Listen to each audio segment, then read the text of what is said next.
UNSW since January. I was, I guess I was employed after successfully putting in a great application and a good CV for the role teaching professional practice at UNSW. I taught for 13 years at UTS, and for quite a number of those years taught in the professional practice stream. What's interesting is that when I taught professional practice and studio, I was often, as a practitioner, held up by students saying, well, I don't know if my CV is any good and what should I put in my portfolio? Of course, I've run my own practice for, as some of you may know, for over 15 years. I have employed a lot of people, and as you can see on the slide, I've read a lot of job application letters. I would say on average, I get about 3 unsolicited emails a week. Some weeks I get 10, some weeks I get none, but if I averaged it out over a month, I would probably get, as a small practice, somewhere between 20 unsolicited applications a month. And that's just me, and I'm one small practice of 7 people in this quite large city. So there's a lot of people out there who are trying to get a job. How do you distinguish yourself?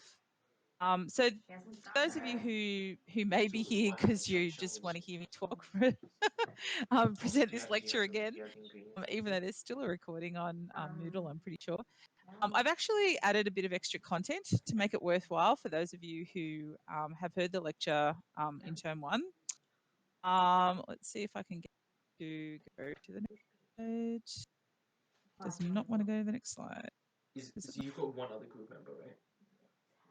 Gosh. What's Hal said? Is Hal like? I have so many issues here. All right. Everyone, we might just have to see if I can sort this out. Try full screen mode again. Okay, so get a job. Everyone knows I love spongy, so you're going to see a bit of spongy on this. I don't know why it doesn't go to the next slide. Just keep going. Sorry, everyone. I'm having a lot of issues here. Let's go. We're just going to keep it like this. It's going to look really ugly, and I'm very sorry, but that's life today. So here's a few tips to start with. It's really important to keep your application simple.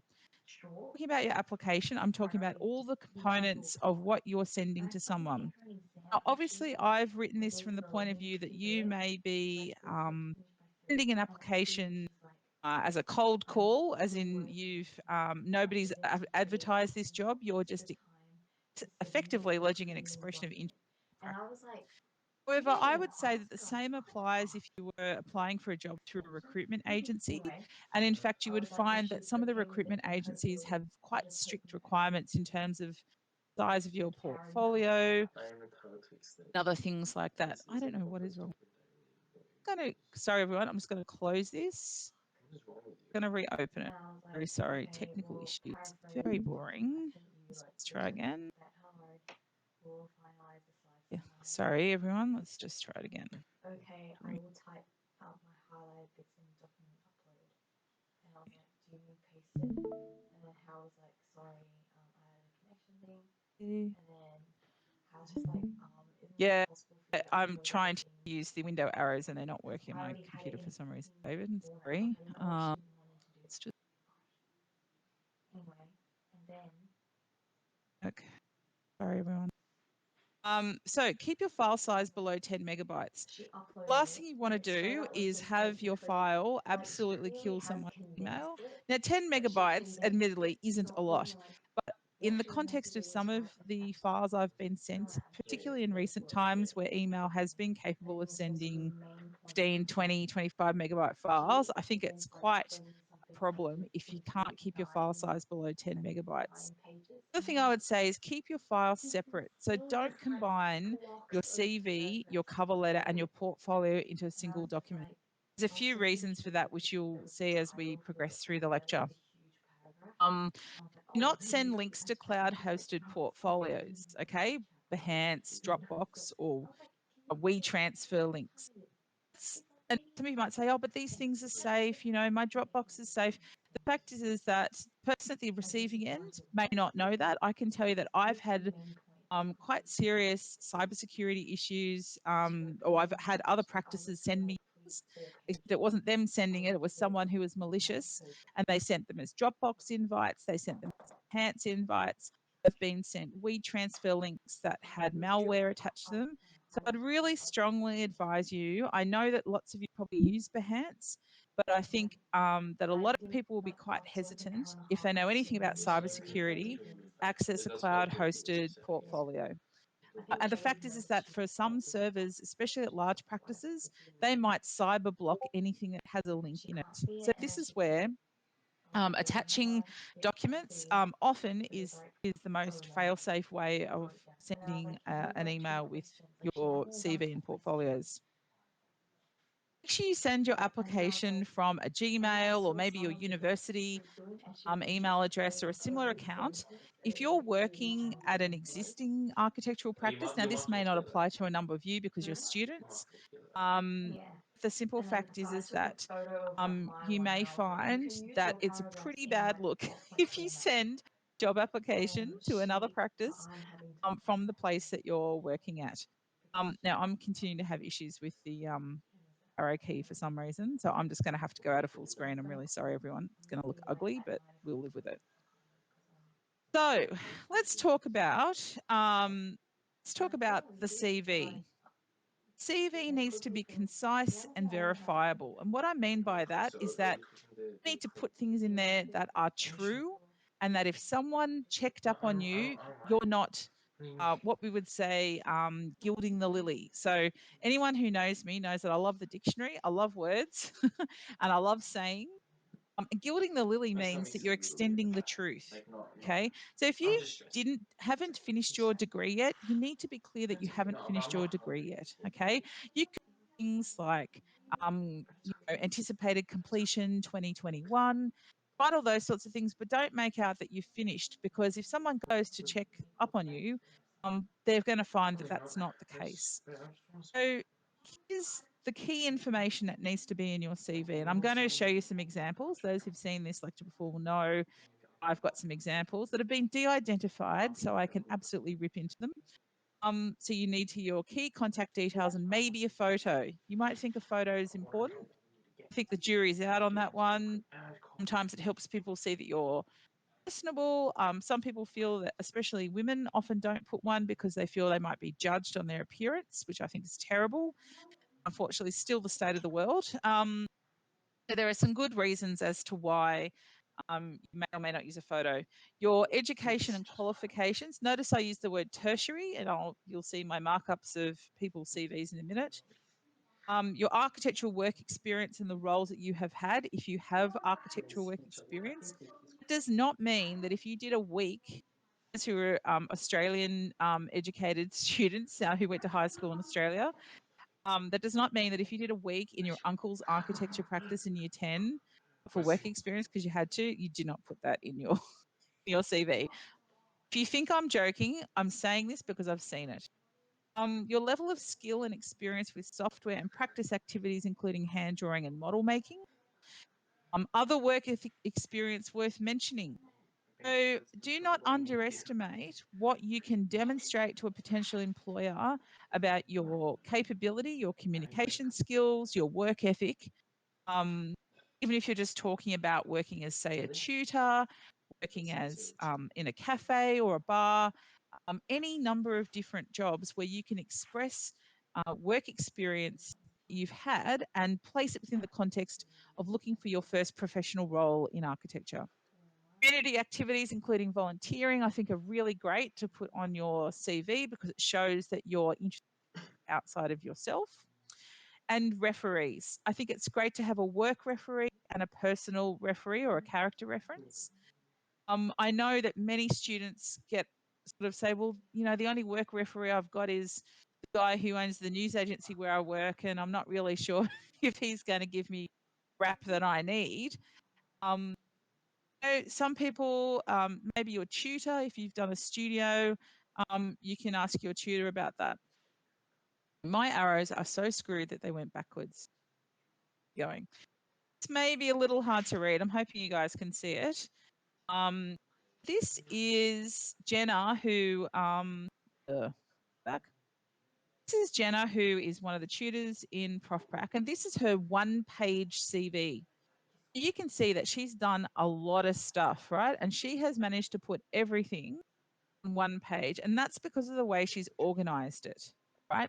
Now, I would argue that someone at her level of experience doesn't need to talk about what software they've used. She doesn't need to talk about a whole bunch of things because it's quite clear she's had a number of different roles. So over here, what she's done, if I can just, so this is the one page and this is me. I've just sort of blown it up here so you can read it a bit more easily.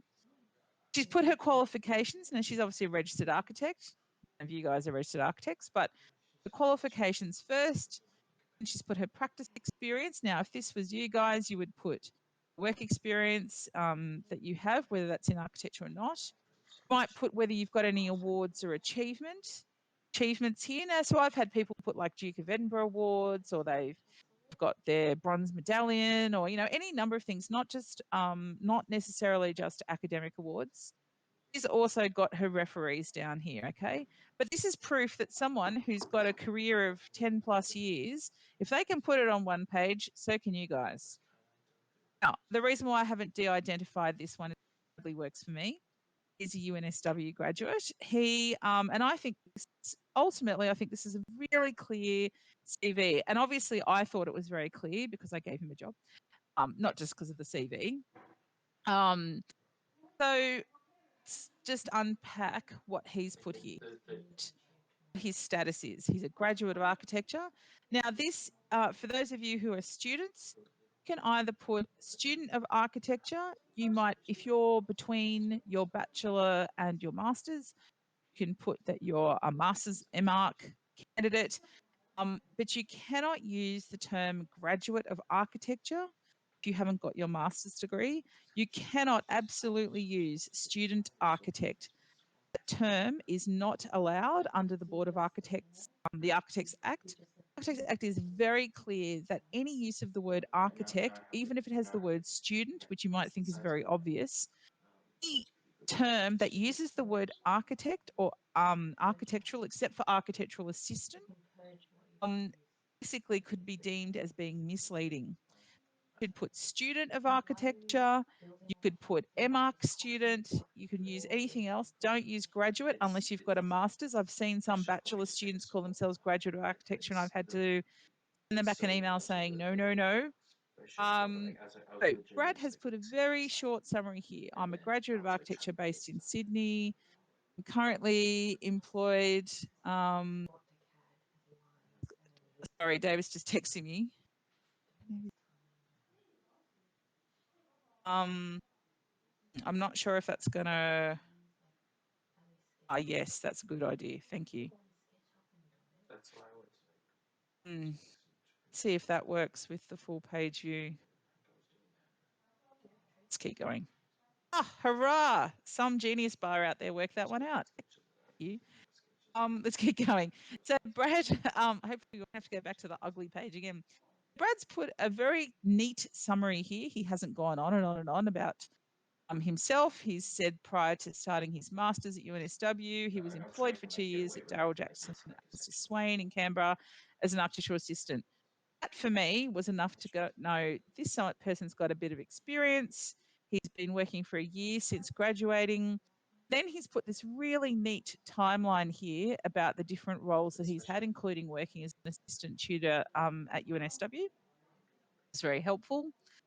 He's put his references here. So the person he had just finished working for, someone he'd worked for when he was a student, and then he put a tutor, Matt Bullinger, who also I think tutor in the faculty.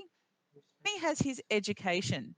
You'll note that he has only put university education, and he's actually pulled out and noted that he did a particular studio whilst he was undertaking his master's. So that's interesting for me to see. Then he has put the skills that he has in particular softwares, and he's rated them between 1 and 5, and that's very clear. Let's keep going. Here is another one that I have. Now, this is actually someone who I've just employed. So when I showed this to my class, I actually hadn't employed her at that point. This is Abby, so I've identified her there. Has put she's doing a Bachelor of she's actually doing the honours part of the Bachelor of Design and hasn't started the Masters yet, but because of the way they awarded at Sydney, they awarded as a single continuous thing. I didn't know, and it's kind of a bit of an interesting conundrum because I said, well, you haven't done your Masters yet. She goes, yes, that's why I put present. Okay, that makes sense. Here's the thing that I think takes up space. So part of your CV is that you've got to remember that people get a lot of letters, or emails, sorry, and CV letters and job covering letters. So you've got to make sure that you're concise.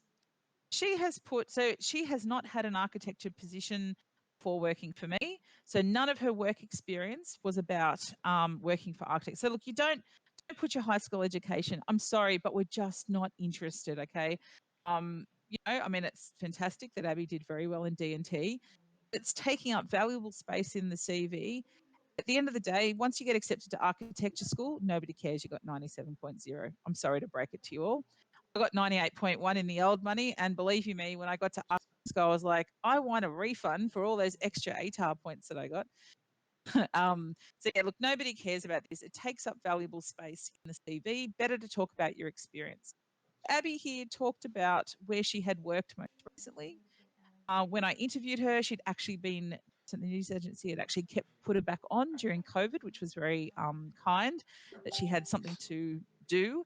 But what is useful here is that she's talked about communication skills. She's talked about customer service, talked about management, the business social media page. These were all things that when I then met with her and saw her portfolio and talked to her about what she was interested in, is that at the moment, she's just started with us, but she's already taking on responsibilities to do with managing our marketing and social media and our image management, which is a great way in until my practice has some more projects. Here is another one. I've completely DI'd. I have not employed this person. There's a few things that have gone wrong in this CV. Firstly, there's a lot of formatting errors. So this person was very interested in presenting something in a 3-inch wide, not even that, 6-centimeter column. But in doing so, have created all of these very unfortunate broken words that go over the line. That's okay to express this as, expected finish in November. I could think of better ways of writing it. This is fine. But again, high school, taking up space, no one cares. Skills, this is okay, but basic and increasing knowledge. It's quite, I find that this is very particularly clear. I think using a graphic system, don't Melonie needs to learn some graphic tools. Using a graphic system is often better because what I determine as proficient as a practitioner, it doesn't matter how good you are at using Revit at university. I mean, we use ArchiCAD in my practice. The fact is that the discipline of working in practice means you have to use templates. You're having to work with a practice's standards and system, and you are never going to be at the level of proficient when it comes to practice. So what you have to think about is, where do you think you sit in terms of the expectations of practice? When I see proficient, the alarm bells go because it makes me and usually is overcook their experience. Maybe not so much in InDesign or Illustrator, but certainly software that might be used in practice. I think it's much better to put your employment history, like Abby did in hers, after the education, put the skills below. Again, similar to Brad's one where he had it along the bottom. Again, you can see down the bottom, they've put their undergrad results with their WAM. Seriously, I'm not interested. Really not interested. Unless you want to put your final WAM up here, which is where you should put it if you really want to tell me what your WAM is. Putting it down here, it's not really additional, it's just more information. This is where, again, any employer is actually looking at the CV and the presentation of the information as a communication exercise. You should see this as something about telling them about your skillfulness. Here's another one that I had. Now, this is someone who's obviously worked as an architect. I found this scale bar really confusing because, where does it end? yeah, relative to each other, I can kind of go, okay, this guy might be better at AutoCAD than Rhino. What does this actually mean? Does this mean efficient? Does this mean intermediate? You know, does this mean beginner? Obviously, we could try and draw some conclusions about what a shorter bar means and what a longer bar means. In the grand scheme of things, without telling me whether you're getting 3 out of 5 or 5 out of 5, this doesn't make a lot of sense. I think it's helpful though that this person's told me what languages they speak, although again, I think if you're intent on telling someone your proficiency, perhaps you should say whether it's your native tongue, or what IELTS level you are if you in terms of your English. By putting them all on one line, I mean, whilst I could come to the conclusion that by putting this first, that's the language this person speaks best, might also put them in this order because they think I'm not very interested in the fact that they might speak German.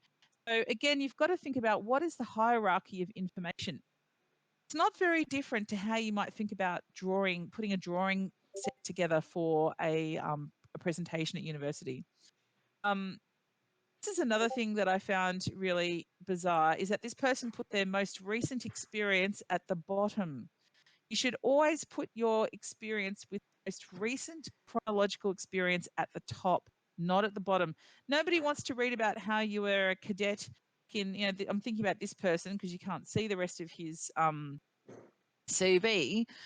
You know, like I wasn't very interested in where he'd done his cadetship in and in India. And the most important information, he's stuck right in the middle, which is again not very helpful. But his extracurricular information was interesting, but I think because it was all very attached to university work, this should have really been attached to the university information in the CV. Here's another one. I gave it a fail minus. This is a Melonie 20 out of 100.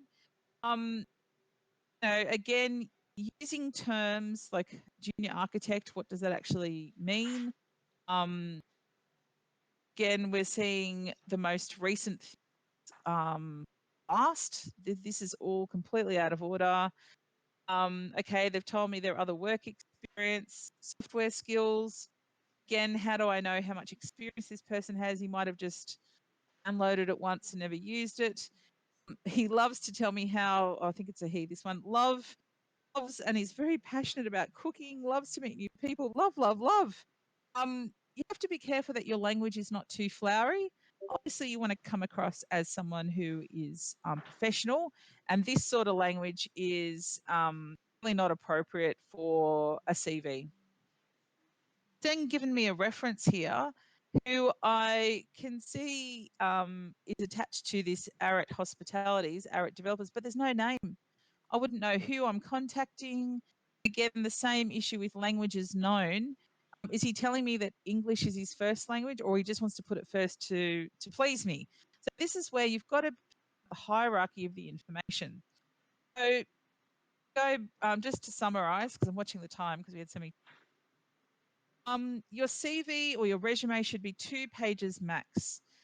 This particular one here, which wasn't too bad, but it was just very long-winded. This 4-pager could easily be more compact using less descriptions, less spacing, a different layout, and less words and more graphics.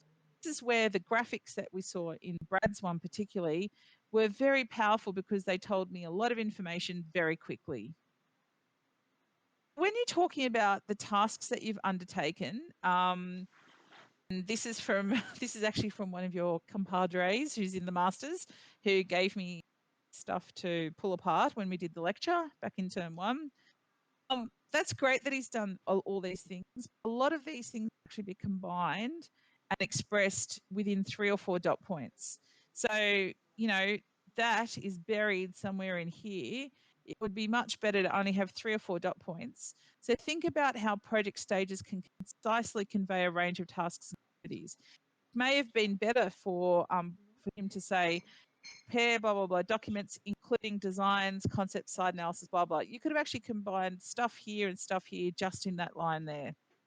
Delete obvious informations like prepare scale drawings. I think most employers who are running an architectural practice, when they read the word drawings and documents, they're going to be thinking scale drawings, and I'm thinking you're producing, you know, hand sketches that are going to be framed and put in an art exhibition.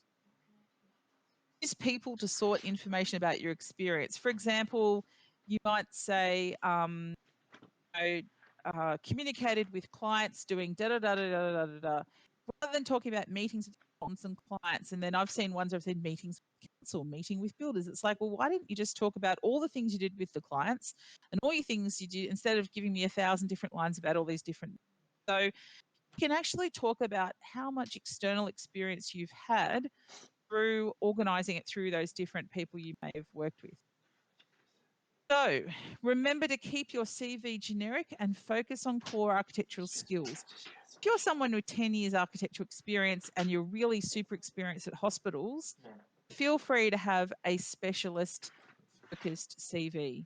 But you guys are students, and I would really counsel you to not try and put yourselves in a pigeonhole too early in your career, even as a graduate. Even if you really love digital fabrication, I would never ever say to you that you should write a digital fabrication focused CV. Of course, increase it, make sure you put that important information in there. But I think you've got to make sure you don't inadvertently cut yourself out of jobs or being considered for a job because someone goes, oh well, I don't want someone like that, when in fact you actually probably could offer them lots of other skills. You keep your CV up to date so it can be sent at short notice. Tide, wait for no man. That's a great quote from Chaucer. The fact is that I've got friends who've been working for the same architect for 5 or 6 years. One of my friends, I don't think they have a CV. That is how long it's been since they've applied for a job. Yet, if the practice they worked for fell over tomorrow and they had to apply for a job, they would be spending hours putting a CV together. Don't let that be you. Keep your CV up to date, okay? That means if you're thinking about looking for a job, make sure that you've already spoken to your referees. Make sure people are happy. Don't just put your favourite tutor and their email address into a CV, or their phone number if you happen to have their phone number, and expect that they're going to be okay with that. At the end of the day, most people are happy to be a referee, but nonetheless, it is super important that you ask people before you put their name and number on your CV. Make sure you are honest and accurate about the dates for your education and employment. Like I said, don't write that you have done more work or have completed parts of your education which you haven't completed. Let's look at the cover letter. Sorry, I'm racing through this, everyone. Think about your audience. Who are you writing to? Are you writing to the director? If it's a small practice, then more than likely you are writing to the director. The larger practice, then it's maybe an HR manager or a business manager, and find out who they might be. Okay, that means you might have to do that scary thing that Gen Z hate doing, which is getting on the phone. And Gen Y cannot solve the world's problems just by texting, WhatsApp, or Snapchat. You need to get on the phone. It's much better if you get on the phone and find out who you could send an application to, because then it will more than likely go to the right person. Will be seen to have done your research, you're interested. And remember that not every practice director is a sir. In fact, the rule in my office is that if people send a cover letter that says "Dear Sir," it doesn't get read, because I am clearly not a sir, and it shows they have done zero research on my practice. It takes 2 or 3 clicks to get to the part of my website where there's a lovely photo of me smiling. I'm most certainly not a male. Are you applying for a specific advertised position? If yes, check what the job criteria are and make sure you answer each of them. Think about kind of criteria you're asked to attend to when you're doing an assignment at uni or writing an essay. Applying for a job is no different. Okay, it's important that you think about what the job criteria are. You answer them clearly, including with examples. And even if those examples are not from architectural work experience, if you have none, think of examples where you can talk about where you've had that experience. If you are sending an unsolicited application, which is, like I said, very often the ones I get. Sorry, just having a drink. Make sure you are clear as to what kind of position you are interested in, what level of experience you have, whether you're available full-time or part-time. It is important to be clear on some level. Otherwise, the person reading it's going to go, well, I'm not interested in employing a full-time student. Maybe this person's, you lead. You say what you're interested in. Like I said, do your research about the practice to whom you're wishing to apply. What kind of work does the practice undertake? I cannot tell you how many times I get applications from people. They say, and these are people who have experience. I've done lots of retail and hospitality and blah blah blah, and I just sit there and go, well, do none of that. So don't spend a whole lot of time telling me that you've got experience in something. Again, it's better to talk about your generic architectural experience rather than blather on about project types that the practice doesn't undertake and has no interest in undertaking. How big or small is the practice? It's another consideration. You might want to think about why you would like to work in a bigger or smaller practice and do a bit of research. This is where getting on the internet and having a look at people's websites, I think, is important. Googling them, seeing how much they've been published. Do they have an Instagram account? How are they interested in PR and marketing? Where is the practice located? This might be a very important consideration depending on your mode of transport that's available to you. It sounds that sounds like a bit of a weird consideration. I can tell you that as someone who's employed people who lived an hour and a half away from my office, think seriously about whether I really want a member of staff traveling 3 hours return trip every day to work in my office. Again, people have to take responsibility for themselves, but is it really the best thing for them to be doing that much traveling? Unfortunately, that's what this is what Sydney is like. Does the practice have specific interests that might intersect with your interest and experience? That's an interesting question. But if you are particularly interested in social agency, digital fabrication, then I wouldn't encourage you to write a CV that's completely and utterly biased, maybe in a really fake way towards those interests. You can certainly express those interests in a cover letter. Here's the ones that hopefully I'm going to answer. Is the practice a good place to work? They treat their people properly, and can you find this out? These are tough questions, but I'm getting you to kind of think about them because you may not be able to answer them. And it can be really hard to find out, but I think it is worth trying to do a bit of research. And the way you might be able to do that is by getting more involved in ArcSoc, getting more involved with groups at uni, with SONA, which is the Institute of Architects group, meet people from other universities, find out what goes on, read the Architecture Bulletin, which is the New South Wales chapter magazine. Put your ear to the ground and actually find out, well, who are the practices to work for?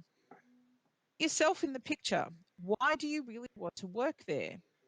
Can you articulate this without sounding over the top? Sometimes get students send me things saying, oh, Mel, I just love your work and I love how you're so in love with materials and how you do this and that. And I'm like, yes, but I don't gush like that. And I think, look, I understand that, sometimes it's hard for students because you're just trying to show your enthusiasm.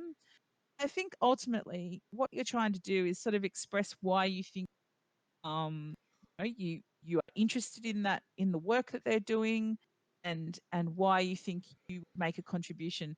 It's really important to make sure you talk about what you can contribute and not just go on and on and on like some applications I get about how much I'm going to, I want to find a place that's going to be great for my career. And it's like, well, sounds very self-centered to me. And a lot of employers will get quite turned off by that. This is a covering letter from another employee of mine.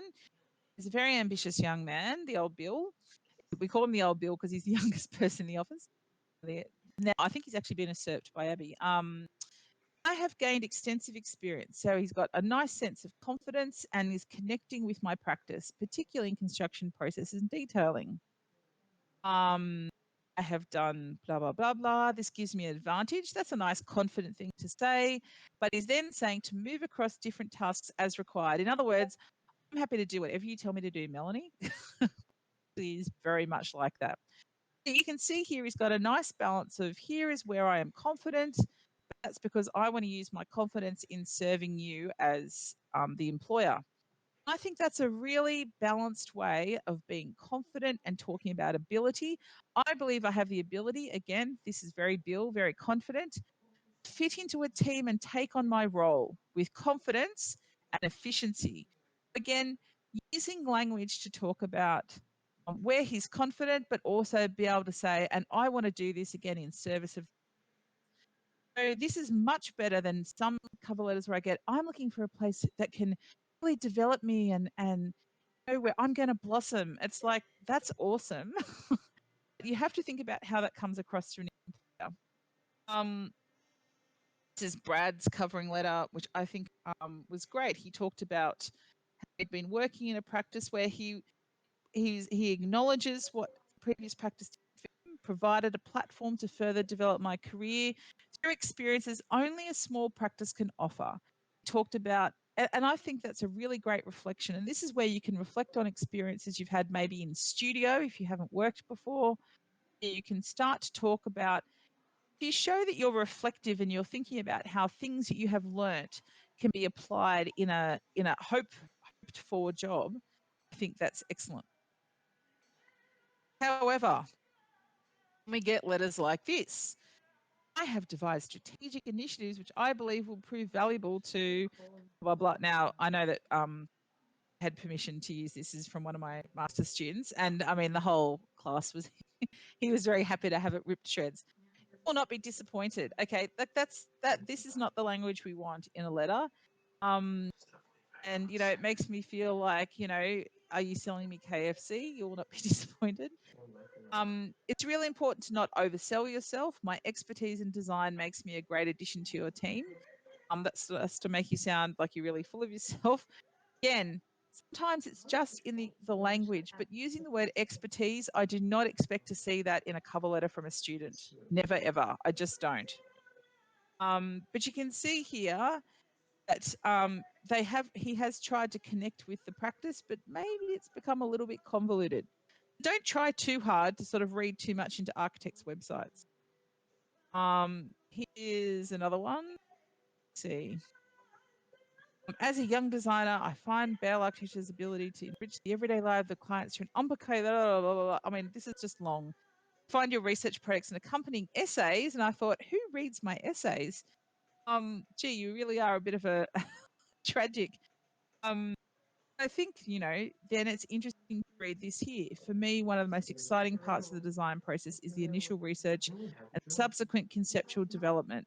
Now, this is something I like to read, okay? And that's not because the only thing we do in practice is design, but I like the reflection here. I like the fact that this person thought about, I'm highly interested in how space can improve an individual's quality of life. Much more interested in reading this reflective stuff, and I think a lot of good employers are.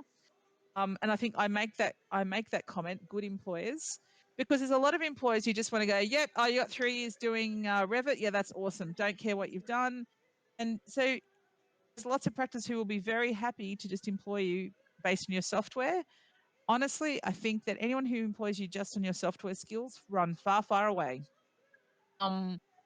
Here's a few things. The introductory email. Sorry, I'm realizing I'm running out of time here. Like I said, the average practice director or HR manager receives an average of 80 to 100 emails a day. This is just general emails. You've got to make sure that your introductory email, which is the email to which you attach your cover letter and your cover letter and your CV and your portfolio, be well written and concise. Please use a formal salutation, like dear. Do not write hi or hello there, or hey, as Jade Roberts was telling me that some of her students have been saying, hey, Jade. I said, no, that is not good enough. Salutation is important. Do not say to the hiring manager or dear blah blah architects, dear sir is not necessarily satisfactory unless the director is a male. Poorly written salutation can quickly expose you as not having done your research, like I said before. After your salutation, you should introduce yourself and state why you are writing. Keep the email to only a couple of paragraphs, because that's the whole point of having a covering letter where you can write a bit more than 2 or 3 paragraphs.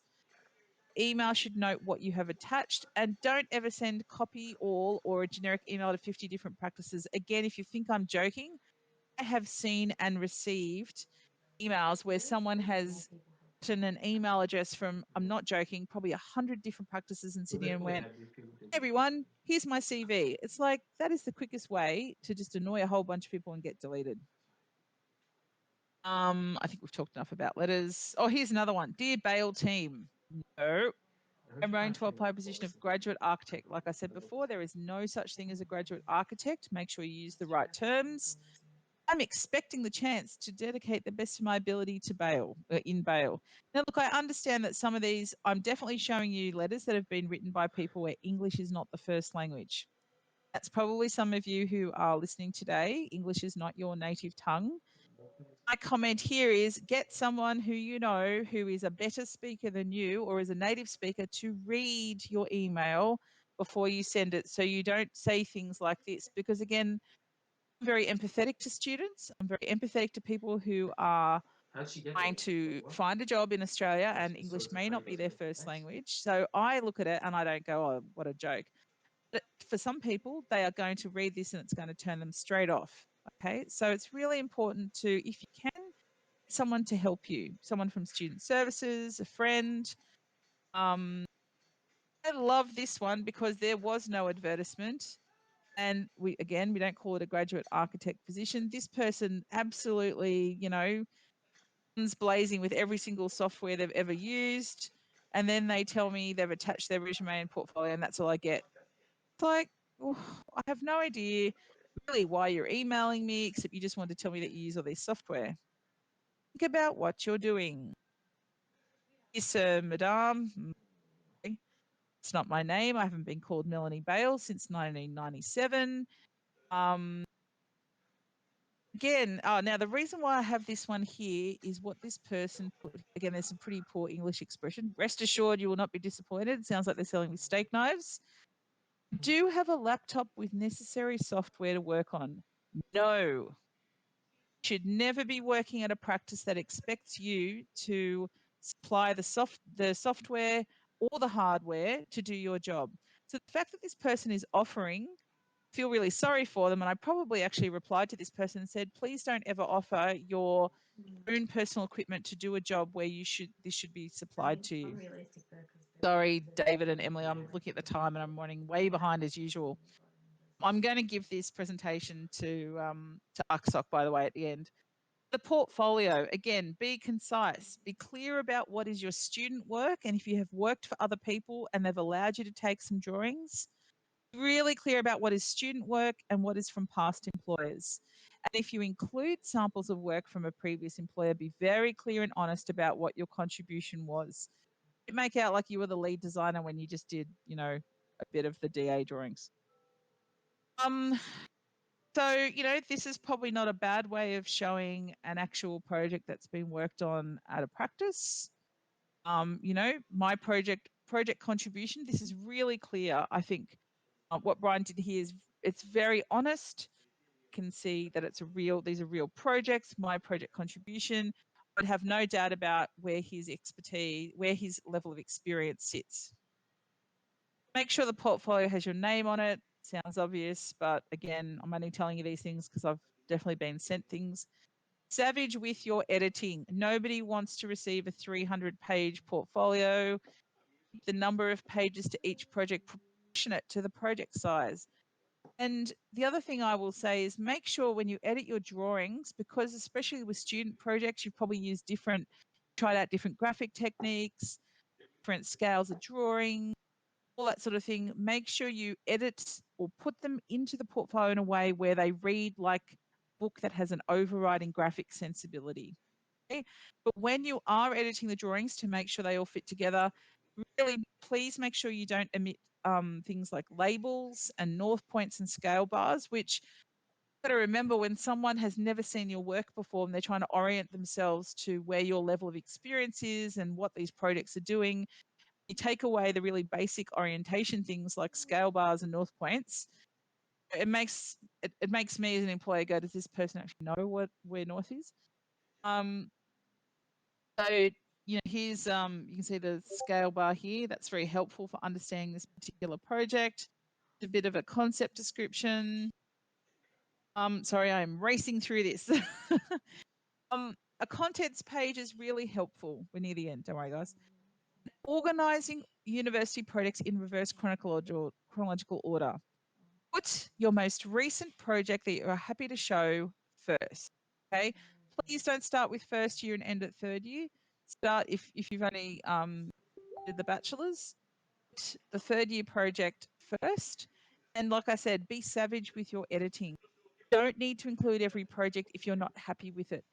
Could also include examples of hand drawings or photos of models to describe the process or your skills. So other things that may not have been part of the drawing set for a studio submission, and indeed may have been part of a submission for communications or another subject.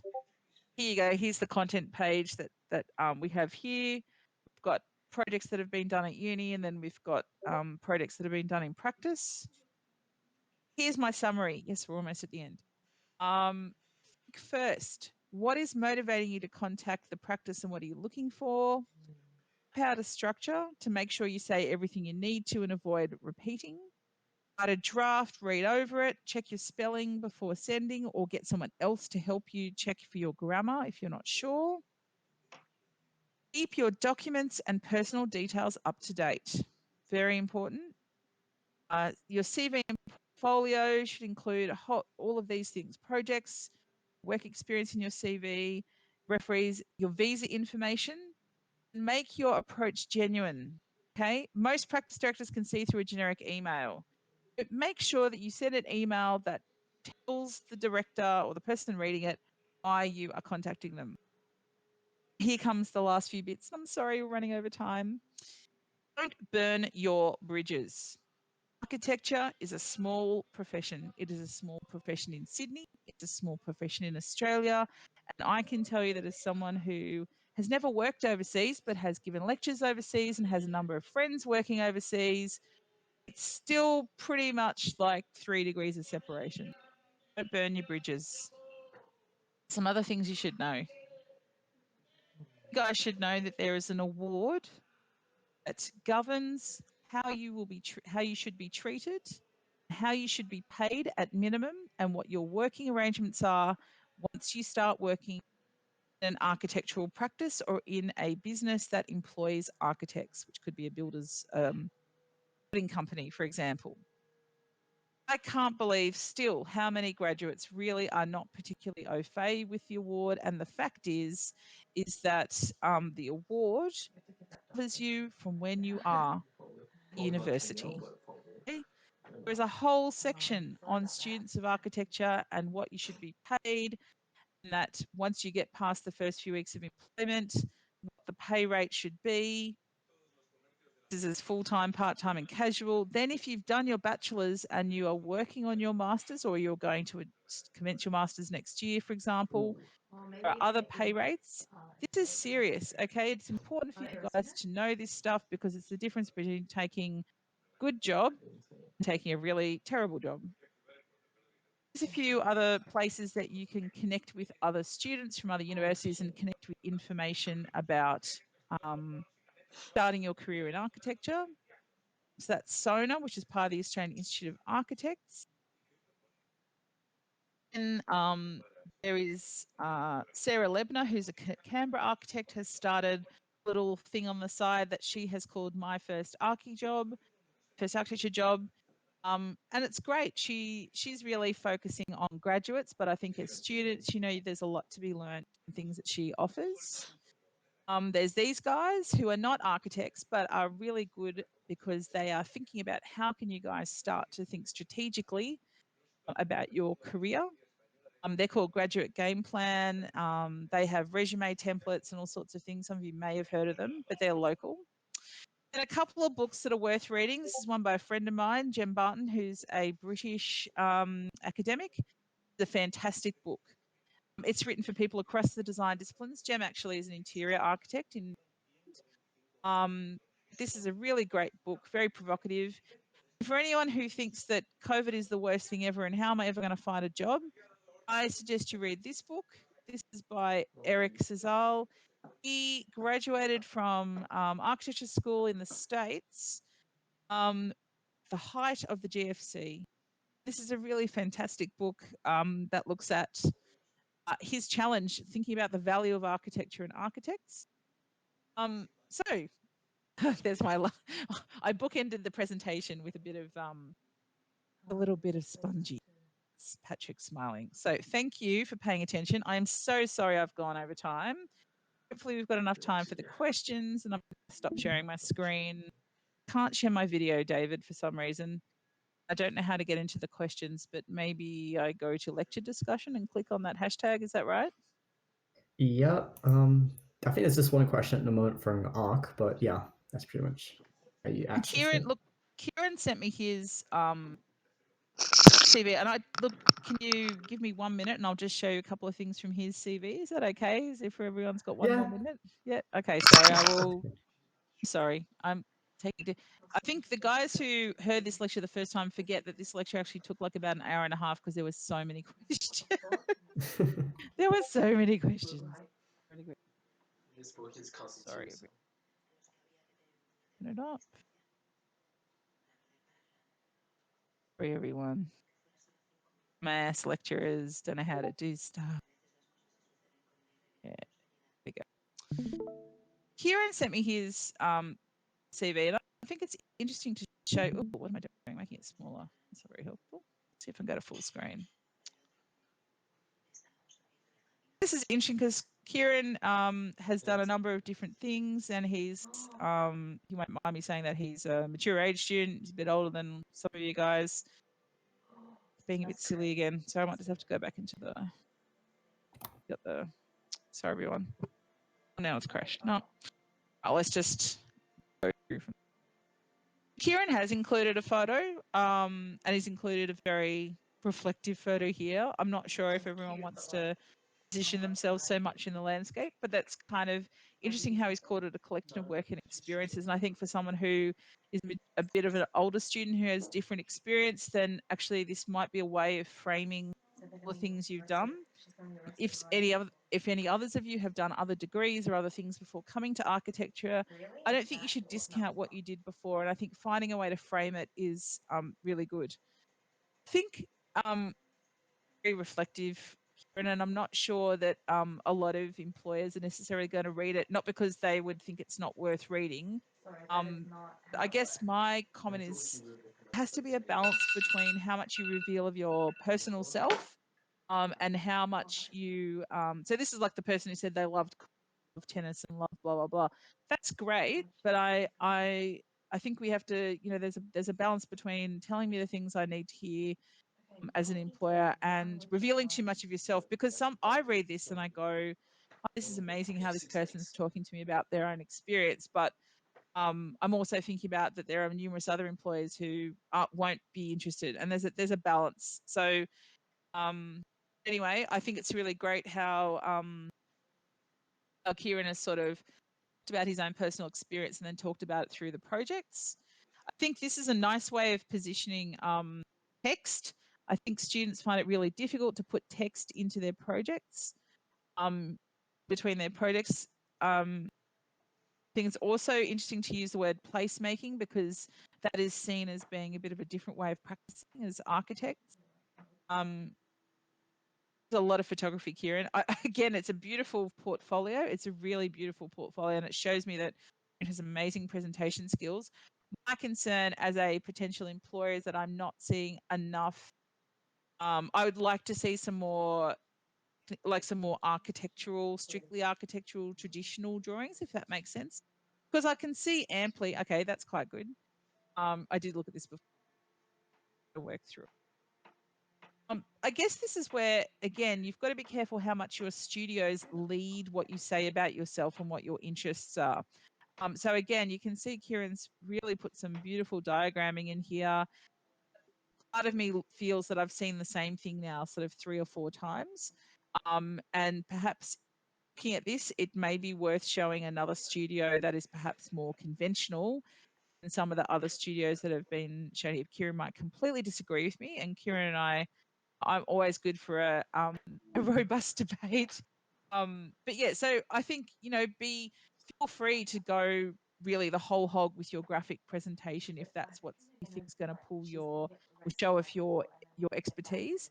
But I think be careful to show that you've done a range of things and that things don't start to look the same.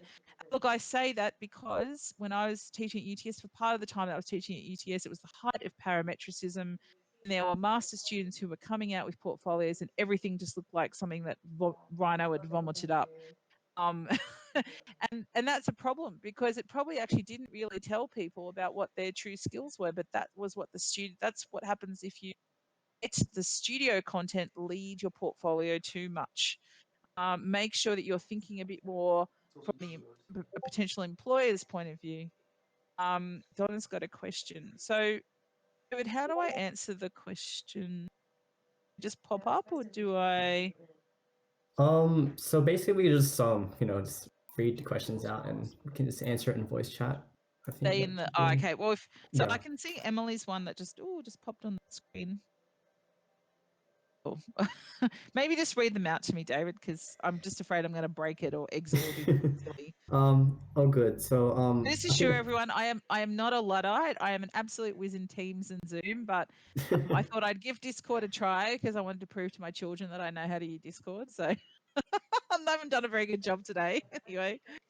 So first question from Arch was, do you recommend to call our representatives each time before applying for a job, or if they agreed in the past, there's no need to ask them again? I think if you've spoken to your referee in the last 6 to 9 months, I think that's fine. I think I'll tell you something that happened to someone who used to work for me who actually I never agreed to be a referee for. Either I was put on their CV, they either put me on their CV as a referee and obviously had a very interesting view of what I thought of them because they actually were kind of left under a bit of a cloud from the practice. Danger is that employers will just ring past places that you've worked at anyway. But I think this person put me on as their referee. They certainly had never asked me to be their referee. And the person who called up said, oh, blah, blah's got you as their referee. And I said, oh, have they now? I said, well, what would you like me to tell you? So look, I think it is important if someone's been a referee for a while, and I've got people on my CV who have literally been my referee for probably 15 years. If I'm applying for a job, like when I applied for the job at UNSW, I made sure I called each and every one of my referees to make sure they were okay with being a referee. And not just because they'd be okay, but to explain to them what the job was that I was going for so that they were kind of pre-warned about who might give them a call. So just a quick question from Donna. If a job application only asks for a CV, an example of your work or portfolio, would you still include a cover letter? No. I think if they strictly ask for just a CV and your portfolio and no cover letter, I probably wouldn't, but it depends on, are you saying like in a recruitment firm? So I didn't hear the whole question. If someone wants to put their mic on. Sorry. I mean, look, I think a lot of, it'd be very strange that a practice would not ask for some kind of a letter. I think if you were applying directly to a practice and I asked for a CV and portfolio, I would use the email that you send the CV and the portfolio attached to as an opportunity to at least introduce yourself and state which job you're applying for and why you're interested and what you bring, and a couple of paragraphs. Nice. A question from Emily. I've been told different advice when it comes to including construction drawings and details in our portfolio. Some people say not to include them as they may be inaccurate since we are students. What is your opinion on this? I think if a student sends me construction details that maybe were part of a assignment they did or a studio that they did, I'm not going to look that closely at it. At the end of the day, look, this is maybe me speaking as someone who's taught a lot of people. I never am going to expect that a student knows how to detail properly unless they've actually worked as a builder or a carpenter. Having said that, my first job, which was the most inglorious experience because I last there for very long, in my interview, I was asked what the dimensions were of a brick.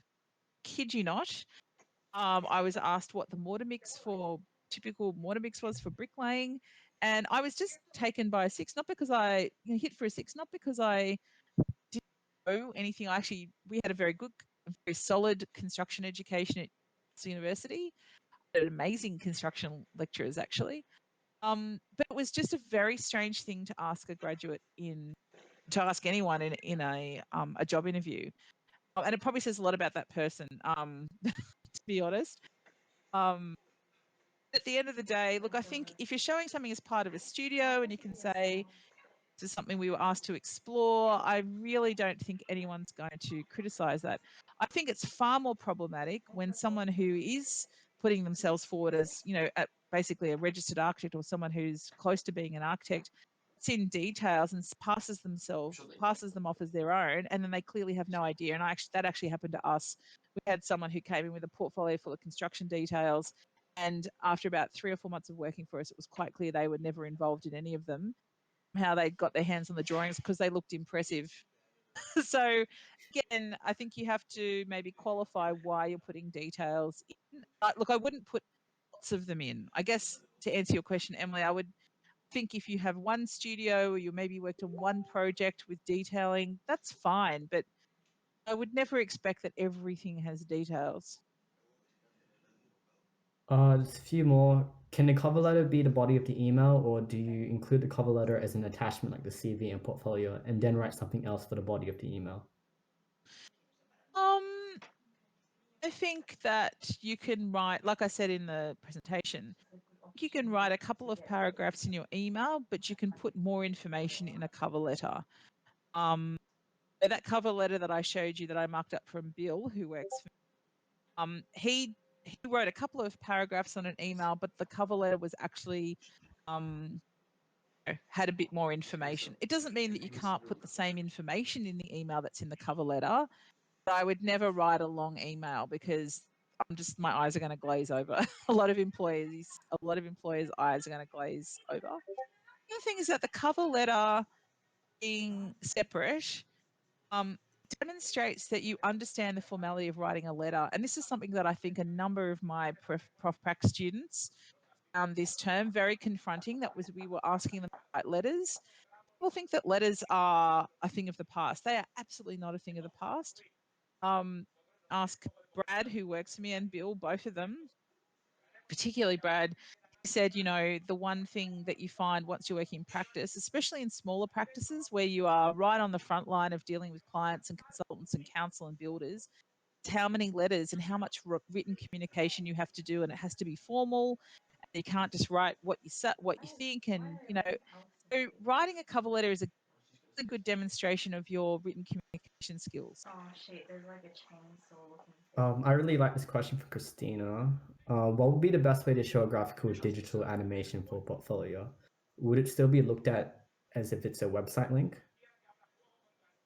Yes, that's an interesting question. I think if you can embed a link in a document, like in a portfolio, let's say you create a PDF that has links to your show reel, like if you have a show reel or you have animations, I still think that is vastly better than putting them in the body of an email. You've got to think about how email transmits and about the fact that my husband, who's Dr. Piers, he's a doctor, wandering around, he's been working on a research project about human factors in cybersecurity. And the fact is that humans are often the weakest link in the cybersecurity chain. And so there are, you have two issues here. You have people who might be hyper alert to seeing links and things and will go, oh, I've got to delete that email, I won't touch that.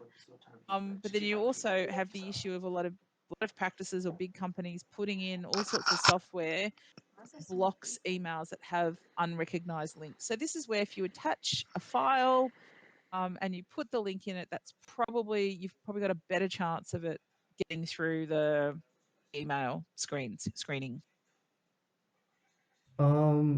A question from AMP. What advice would you give to a recent master graduate with almost zero work experience to get a spot in a firm when almost all of the firms only hire a minimum of 2 to 3 years of architectural work experiences? Yeah, that's a tricky one. I mean, I think, look, again, have to think about. So this is on with a who has the master's degree? I would assume so. Assume so, yeah.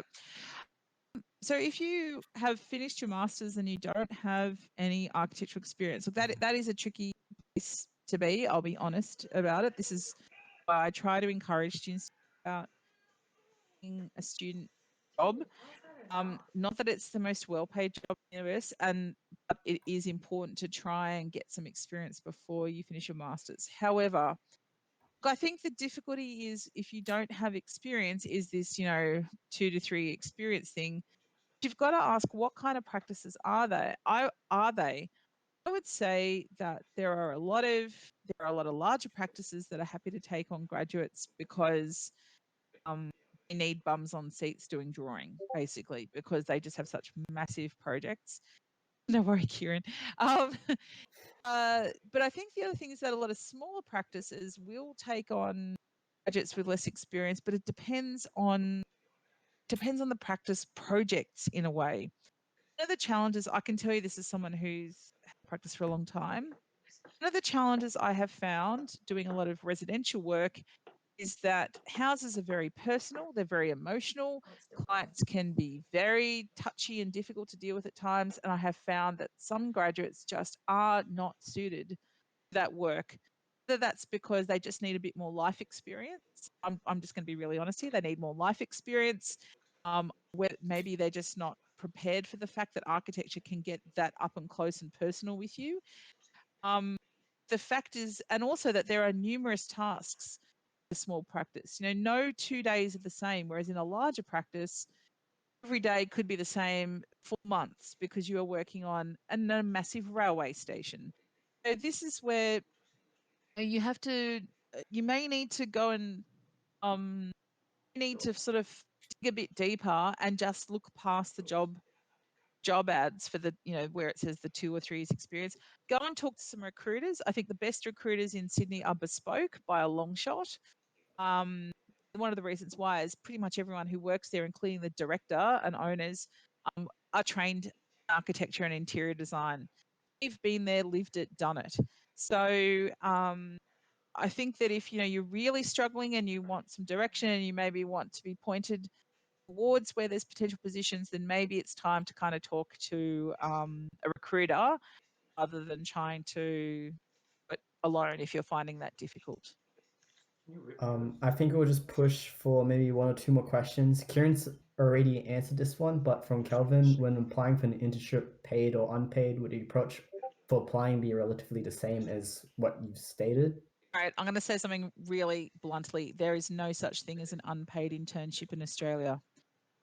So I've actually had people email me and they've said, oh, I'm happy to work unpaid or paid. And I've actually replied to them. I've said, look, I don't have a job. Please do not offer yourself up for an unpaid internship. It is illegal. It is actually illegal under the award. The award makes provision for unpaid work experience, but it is under the most stringent constraints. It basically has to be a work experience program that the university has put in place, that a university has put in place, and there are agreements in place about the students are working for no pay, because it usually means that they're getting credit for a subject. Apart from that, there is no such thing as an unpaid internship in Australia. There are plenty of unpaid internships overseas, and it's really problematic, that we get that culture trying to come here. But I can tell you that the award stipulates there is no such thing as an unpaid internship. So please do not offer yourselves for free. Please don't do that. Unfortunately, there are some very unscrupulous employers who still do take people unpaid interns, and every time I hear about it, I do my darndest to flush them out. What's the question again? Sorry, you just got ranty Mel then. Sorry, just tell me the question again. Sorry.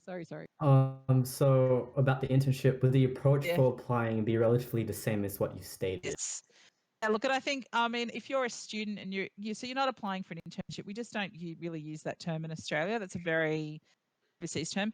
I would say you're interested in an architectural assistant position, or a student position, or maybe a technician, role if you're someone who's actually got a bit more experience in drafting. But they're the sorts of, if you're trying to say, I am interested in a part-time architectural assistant role, and most people will go, aha, this person's a student and they're looking to work maybe 1 or 2 days a week. One of the other things actually about one of the marked up letters that I forgot to say, one of the letters I got, they said, I'm doing my 3rd year, or I'm doing something, and I'm available to work Tuesday, Wednesday, and Thursday. And I thought, oh my gosh, please don't tell me that you basically want to work every day except the days you're at university. Because I'm just going to look at that and go, how are you going to get university work done? The fact is that there's a balance to be struck. And I think, unfortunately, there are some employers out there who, once you're working for them, not going to give a crap about when your uni assignments are due. That is the facts. We had students in that position, and it's been very difficult for them. So you've got to make sure that whoever you're working for has a good understanding of where your study is at. There was one other question, I think, David. But this may or may not be the last question. But any recommendations for undergraduate international students to stand out themselves? It seems like many firms just take local students, feeling so difficult. Yeah, look, first employee I ever had, a UTS student, and he was on a visa, and he was actually from the Philippines, and he was fantastic. He actually stayed here. He now has his own practice. He lives in Melbourne, and I think the fact is that, again, probably one of the key things that a lot of employers don't. This is why I put this in one of the slides. It's really important to say what your visa status is. And, it's probably important to sort of maybe put that, maybe you put that in the cover letter, or you put it on the CV. I think it's important to talk about about experience that you have, or what you bring. Look, I think at the end of the day, a lot of it comes down to the approach, and I think that, unfortunately, sometimes people's expression or their English levels do sometimes get in the way. I'm very empathetic, because I think those of you who are really serious about wanting to get experience and maybe even staying in Australia, I can see that that's very frustrating. Again, maybe one way to break through that is to talk with a recruiter, because when the recruiters deal with a lot of the big practices, and it can kind of take maybe some of that, little bit of that difficulty that you might have away. I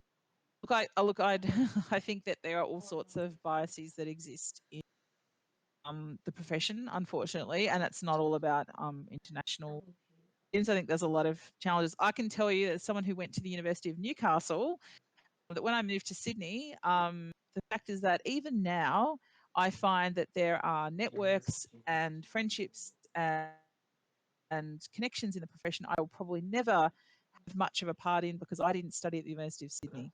And this is unfortunately one of the challenges of our profession, that it can become very cliquey and stratified. And I'd like to think that your generation is going to change that a little bit. But look, I think maybe look at other avenues for trying to find work. But again, talk about why you're here, how long you'll be here for, what your visa status is. Just be really open. I think from my experience, I've definitely had international students send me applications, and they haven't been clear about how long they're going to be here for, what their visa status is, or how much they can work, how many hours a week. And that's made it really difficult for me to think about whether I could take them on or not. Yeah. Sorry for holding you for so long. No, Very I'm last fine. question. That's totally fine. I'm about to crack into some work once I finish talking to you guys. Sorry.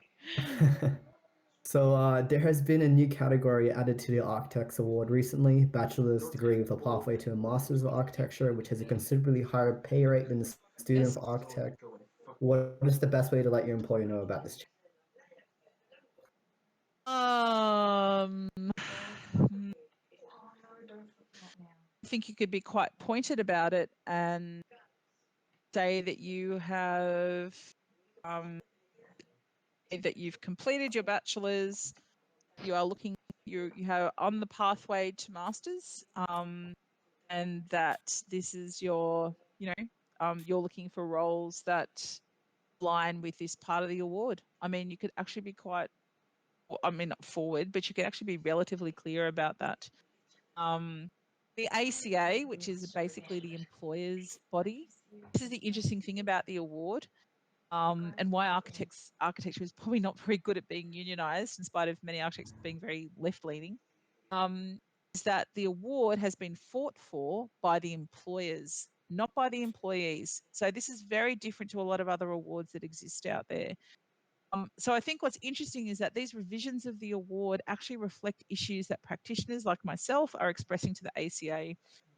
The ACA is trying to do a lot of work in educating practices and employers about the award changes. There's been a lot of stuff in the Institute of Architects, but at the end of the day, don't assume that people who are will necessarily know about that change in the award because it's very new. And so I think you need to find a way to maybe, if you feel you need to, put that into your cover letter or into your CV or somewhere where it's quite clear. So why is she going there? No, that's asking Right. you guys to do the hard work. I'm very conscious of the fact that so often, I think in the profession, people in younger generations have to do the hard work to make the older generations think about, what's the reality of working in this profession. I think ultimately that grows resilience. And believe you me, I did the same things 20 years ago. I could not believe the things I had to point out to some of the people I worked for. And ultimately it made me a more resilient and I think ultimately a more considerate employer. I'd like to think. But anyway, yeah. That took up a lot of time, that presentation. No, I will give you it's guys the okay. presentation, by the way. I'll give you guys the PDF of the presentation.